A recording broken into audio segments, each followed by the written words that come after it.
This is Raymond Wiley from Disinformation. We're out here today at the Georgia Guidestones in Elberton, Georgia. It's about 70 miles outside of Atlanta. And as you can see here, it's 17-foot tall, strange granite monument that has 10 guidelines printed on it or etched into it about what to do after the shit hits the fan, as it were, and the apocalypse comes. They were built in the late 1970s, around about 1979, 1980. The project was funded and created by a man who went by the name R.C. Christian. That was his pseudonym.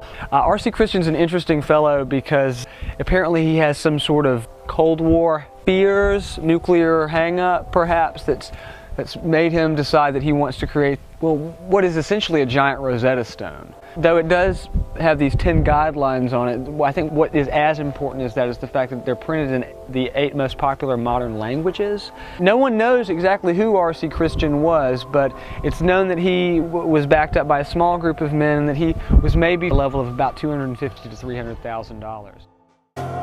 This is the English face of the Georgia Guidestones, and of course the easiest way for you to get a good reading on what the different guidelines are that R.C. Christian laid out for his monument. The first one here at the top is the one that is the most controversial. Maintain humanity under 500 million in perpetual balance with nature. This is a real sticking point for a lot of the folks that research this monument. It reminds us of people like Thomas Malthus, who used to say that the population was just going to grow and grow and that we were all like basically a cancer on the earth. And I think, in fact, cancer on the earth is down here on the 10th guideline.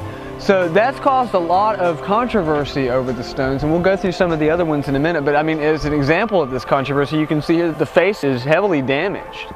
And this staining actually comes from epoxy that was thrown, a bucket actually of epoxy that was thrown up here on this face of the stone, got very much that kind of quality to it. And lots of mentions of nature, nature, nature. Like I said, it seems to capture that environmentalist spirit very well. Who was this man of mystery? Nobody really knows who he was.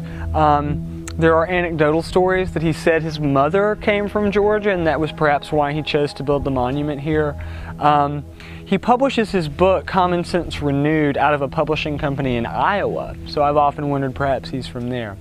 But more importantly than where he's from is, what does he represent? You know, is he perhaps a Rosicrucian, a member of something like the AMORC or another modern incarnation of the Rosicrucians? In case you don't know who the Rosicrucians were, they were this sort of 17th century esoteric fraternity. They're the forerunners of Freemasonry. They're the first secret society, right?